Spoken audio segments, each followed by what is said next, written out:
My top 12, y'all. This is the big reveal. Top 12 running backs. Y'all ready for this? These are my top 12 PPR running backs for the 2024 season. Subject to change, obviously, but for now, these are my top 12. Here we go, y'all. Boom, there they are. Number 1, Christian McCaffrey, Run CMC, takes the top spot. No surprise there. Number 2, Greasy Brees Hall at number 2. He had the breakthrough last season that he's going to continue that in the year 3. And then number 3, Bijan Robinson. No more Arthur Smith. Bijan has nowhere to go but up. Number 4, Saquon Barkley. I got Saquon a little bit higher than the consensus. The consensus has JT and Gibbs ranked ahead of Saquon, but I think Saquon's going crazy this year at the Eagles, so I got him up at 4. JT at 5. I think Jonathan Taylor bounces back this year. Hopefully him and Anthony Richardson stay healthy. And then Jahmyr Gibbs, he's legit, y'all. He's in high-end RB1. I know Monty's still there, but Jahmyr Gibbs is elite. He will have a big year this year, health permitting. And number 7, Kyren Williams, got him ranked above Travis Etienne. A lot of lists have had Etienne ahead of Kyren, but I believe in Kyren. I know he's had the injury this offseason, but as long as he can get healthy by training camp, he'll be fine, y'all. I think he was the second highest scoring running back behind CMC last season as far as points per game. I know Blake Corum's there now, though, so could take somewhat of a hit, but I still think Kyren's a surefire RB1. And ETN solid there at 8. Josh Jacobs at 9. The consensus, a little doubt on Jacobs. I thought they'd be higher on Jacobs going to Green Bay, but I'm high on Josh Jacobs. I think he's going to have a big year in Matt LaFleur's offense. And I got Isaiah Pacheco at 10. Can't sleep on Pacheco anymore. This dude's an RB1. Same with Rashad White. Both these guys proved what they're capable of last season, and there should still be RB1s because there's no real competition in their backfield. CEH, I mean, he's nothing special. And the Bucs drafted Bucky Irving, but I mean, he's not, I don't think he'll pass up Rashad White. So Pacheco and White still locked into those RB1 spots. And then the King Henry, had to keep him in the top 12. Derrick Henry, I know he declined some last season, but he's going to Baltimore. I think he's in for a resurgence this year. His upside's a little bit capped in PPR. If this was standard, I'd probably have him ranked 9th, but it's PPR, so I got to drop him a little bit. But the King Henry still legit and had a great landing spot there. King Henry about to feast this year. Yeah, I mean, he's definitely going to get a lot of TDs. His rushing efficiency might be down a little bit, but the Ravens O-line, pretty good, so I think he'll be fine. They lost some pieces on that O-line, but knowing John Harbaugh, they'll figure it out. That's a super well-coached team. They seem to always have a strong O-line. So I think King Henry, even though he's getting up there, will still be an RB1. So, yeah, I got to keep him here in this top 12. And, we'll just comment on this, y'all. What do y'all think? Who do I have too high and too low? Let's talk about the consensus. I'm going to wait for Bogey before we switch to 13 to 24. But so the consensus, y'all, in Fantasy Pros has CMC at 1, Brees at 2, Bijan at 3, Gibbs at 4. Wow, Gibbs is flying up the board. I was tempted to put Gibbs at high, but in a redraft, I just can't quite do it because of Monty Burns, y'all. I mean, Monty is very much still a threat over there. I can't quite put Gibbs above Saquon and JT. Then they got JT. If I have Saquon at 6, I know they're probably the argument against Saquon is, Jalen Hurts is going to steal all the touchdowns with the tush push, but I think Saquon's going to still get 8 to 10, and I think he could lead the league in rushing this year. He would be my pick, honestly, to lead the league in rushing because this is the first time he will be able to I can't bring this sentence together. The first time that he'll be running behind an elite offensive line. I know Jason Kelce retired, but I still believe the Eagles will have an elite offensive line. Kellen Moore calling the plays. I think he might be an upgrade over what they had last year. So I think Saquon's going to run for he might run for 1,800, 2,000 yards potentially. You never know. So to me, you got to put him in the top 5. Consensus really sleeping on Saquon. Emil brought that up earlier. So, yeah, I feel that. What up to the Hustler? What up, bro? And I know if Kyren at 5 after Barkley. Yeah, I feel that, man. Kyren's getting slept on too, And it's a perfect timing, y'all. Here's Bogey, y'all. Let's bring him in here to break down these top 12, y'all. Bogard Scott free. Hey. Let's get with it. Shit, what do you think about top 12, B? We got this, got my top 12 here. CMC, Greasy Brees, Bijan, Saquon, JT, Gibbs, Kyren, Etienne, Jacobs, Pacheco, Rashad, and King Henry. Here's the thing: is like if King Henry plays a full year, he's getting 20 tugs, bro. Shit, you think that many? Holy shit! I mean, Lamar. Yeah, I know Lamar slimmed down some, but I still think he's gonna steal some. Well, okay, Lamar is a Russian motherfucker. You know what I'm saying? He's a regular comrade, even, but you know what I'm talking about. Like he's not a Russian touchdown motherfucker. You know? Yeah, he's not like Josh Allen or Jalen Hurts. I hear you, but man, 20 tugs. Like, wow, like that would be something. Well, okay, I'm putting 10 on the 2 for sure, but think about this. Yeah. I'd say his floor is like 10, you know, in that offense. So and that's really good. So he's getting dubbed. Fuck that. I'm standing on it. He's getting dubbed. Think about this. Someone like Gus Edwards had 13 rushing tugs last year, and 11 of those tugs, 11 out of 13 was within the 5-yard line. So they always try to feed the running back when they down there initially versus like, I mean, look at Lamar's rushing touchdowns. Everybody knows he's a rushing food. He's a running food, but like he's just not a rushing touchdown type of guy up down there. You know what I'm saying? In the goal line, in the red zone. You know what I'm saying? Yeah, facts. Yeah, I hear you. But we got another special guest waiting in the back. Actually, we'll get right back to the ranks. We got to give this man a proper intro because it's been a little minute since he's been on the Guru Nation podcast. Ladies and gentlemen, one of the best artists I know and also one of the best fantasy football minds that I know, Miles Pecock. Hello, gentlemen. Thanks for having me on. What up, big dog? There we go. All right, yeah, so I see the rest of the 12 So we got C-Mac, Breeze, Bijan, Saquon, JT, Gibbs, Kyron, Etienne, Jacobs, Pacheco, Rashad, King Henry. Bogey's initial thought was I had King Henry too low. So what's your initial thoughts?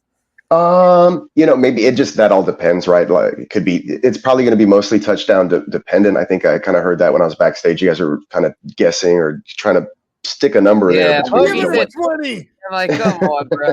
I'll say 12. I'm going to go 12 for the King. I'd say, yeah, probably. I might be underselling him a little bit. Yes, Edwards had 13 last year. I would say anywhere. I know, but will the offense be as good this year? I mean, I don't know. We'll see. Second year in this offense for this squad. That's true. Yeah, we'll see how many times they get inside the 5. As you know, I don't know how many of those runs or plays where people were tripped down, early on long breaks, and they ended up giving them, to Gus Bus or whoever it was. So we'll see. But obviously, hey, what up, kidda? Obviously, though, Derrick Henry's a beast. He's a manimal. He's hard to bring down.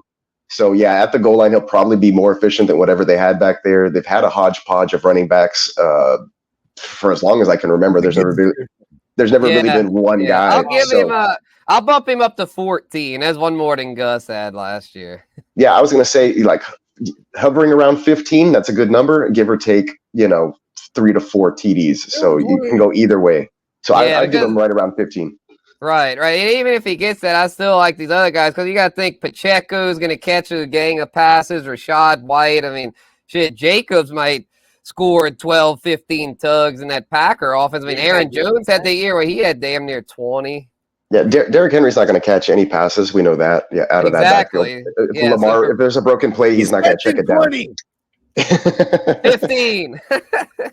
I think 15 is a good, fair number. If we can give who had 13, if they had 13 there without him, I think he can get plus that. And being the guy, you know what I mean? Yeah, they don't really have much there. I mean, Keaton Mitchell, but he's coming off injury. Justice Hill, he's not very good.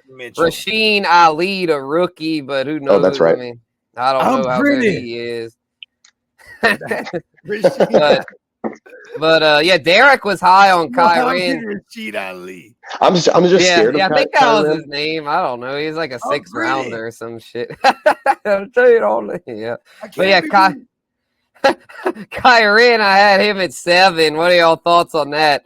Do y'all think I'm too high or too low on Kyron? Because he's a name that I feel like people either love him or hate him. I think he could probably be all around, and his variance for finishing is it just depends also. But if McVay loves him there and uses him the way they did last year, and health is not an issue, then yeah, he can definitely finish as high as a lot of people think. I'm just scared, especially dynasty. But for redraft purposes, I'm willing to take a shot on him. when they really, if you look early on, Stafford was taking a lot of sacks to the ass early on, and they figured out, oh shit, that's right, we could throw to the running backs. So they started like getting the ball out quick. It really benefited someone like a Kyren Williams. You know what I mean?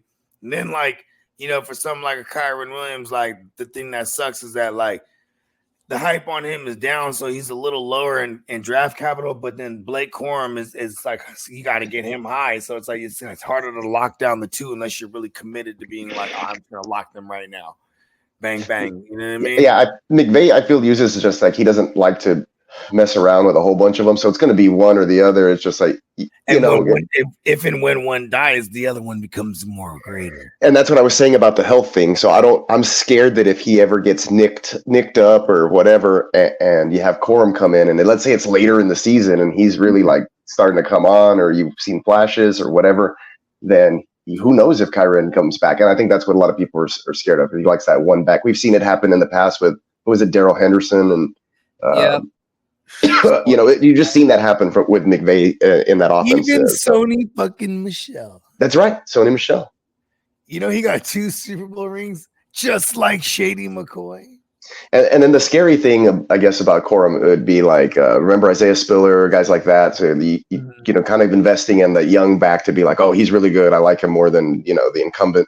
Those guys could not work out at all, and it just could totally be the Kyren Williams show. And he'll, worse he finishes is somewhere around 7 like that, like where you have him even with injury. You know what I'm saying? So yeah, Derek's saying lockdown both, which makes a lot of sense because in that McVay system, it seems like it tends to be one back. If Kyren gets beat up, it's like, yeah, get Corum. And I mean, Corum, we already know what he can do at Michigan, bro. I mean, he can carry a workload.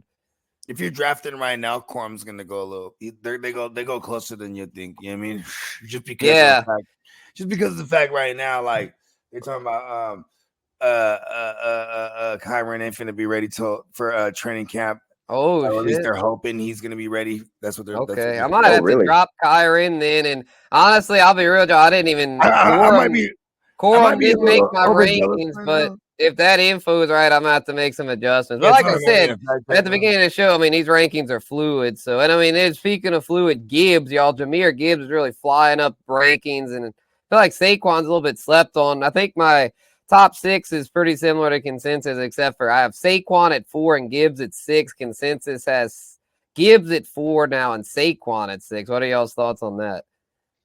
I mean, if he starts to take over the red zone carries, because we saw like DeAndre Swift be like a back end RB1 a couple years ago. With the same time, Jamal Williams was like a RB2. Right. Yeah, because that's like they said Monty Burns, bro. That's why I'm not as high on Gibbs. But they are gonna pile up a shitload of rushing touchdowns.